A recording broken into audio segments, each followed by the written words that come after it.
Jack and the Beanstalk. Have you ever heard of Jack and the Beanstalk? It's an interesting story. So let's see what we can hear.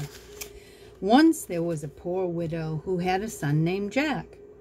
He was good-natured and likable. One day Jack's mother told him, "Years ago we had a hen that laid golden eggs, which made us rich. A wicked giant came and stole the hen. Now we have no money left. So you must sell our cow at the market tomorrow."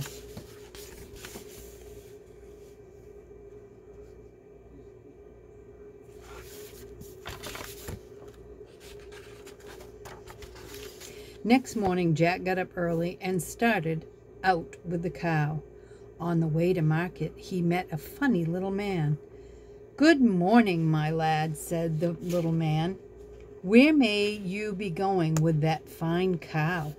"To market," said Jack, "as if you had wit enough to sell cows.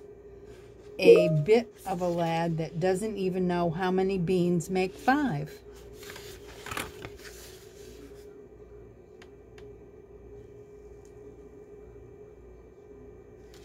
He is a funny little man.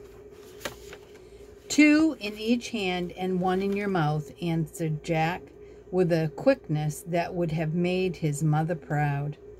"Oh," laughed the little man. "Oh, since you know beans, suppose you look at this."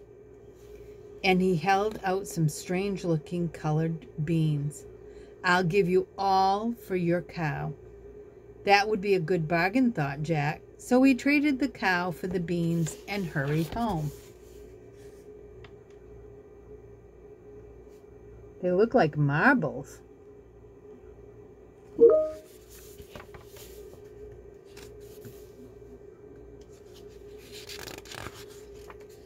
"Look, Mother," he said gleefully as he poured the beans into her lap. "I got all these pretty beans for the cow."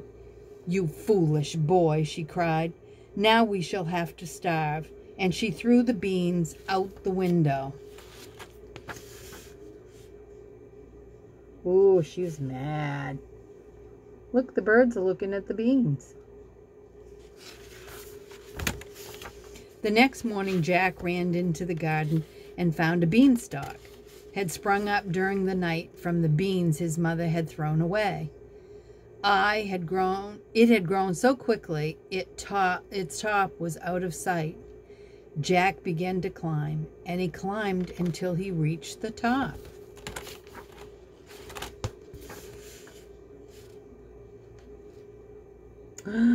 Look at him. He's climbing. He's climbing so high. He stepped off into the sky where all grass is blue. Towards evening, he came to the door of a castle. A cook, as broad as she was tall, answered his knock. "I am tired and hungry," said Jack politely. "Can you give me supper and a night's lodging?"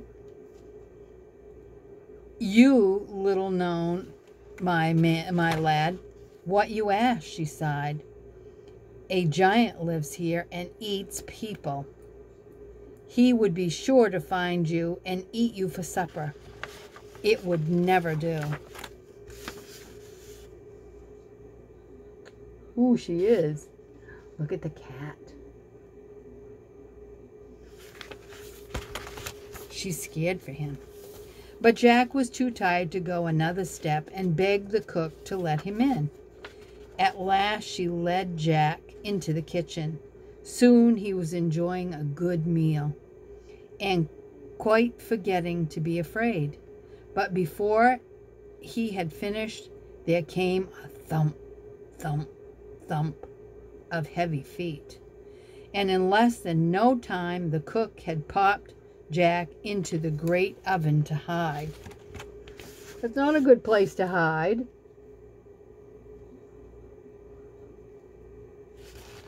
Oh no. The giant walked in, sniffing the air. "Fee, fi, fo, fum, I smell the blood of an Englishman." Be he alive or be he dead, I'll grind up his bones to make my bread, he thundered. You are dreaming, laughed the cook, but there is something better than dreams in this dish. So the giant stopped sniffing and sat down to supper.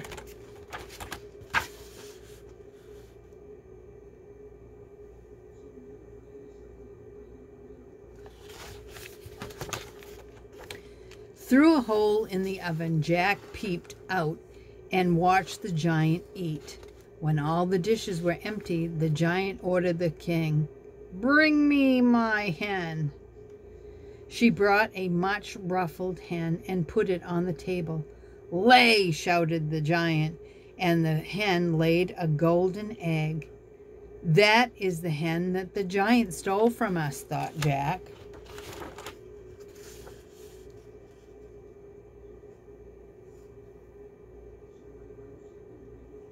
Look at the golden eggs. Again and again the giant shouted his orders in a voice of thunder, and the hen obeyed, till there were 12 golden eggs on the table.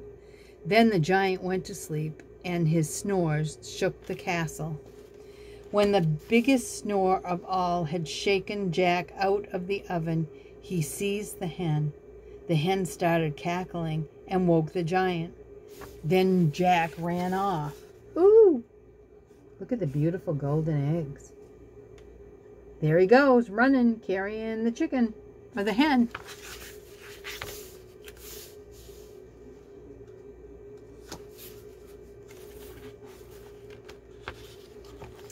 With the hen, as fast as he could, to the top of the beanstalk, he could hear the giant running behind him. Thump, thump, thump. Jack slid down the beanstalk as quick as lightning, calling out, "Mother, mother, the axe, the axe!" Jack's mother, holding out the axe, met him as he reached the garden. Here he comes with the hen, and she's got the axe. What do you suppose they're going to do? There was no time to lose, for the giant was already halfway down. With one slashing blow, Jack cut the beanstalk. There was a crash, and the giant tumbled to the ground. Jack told his mother what had happened. Day after day, the hen laid its golden eggs. Jack and his mother grew more and more prosperous. And as for the wonderful beanstalk, it never grew again. And there is the giant who fell from the sky. That was a nice story.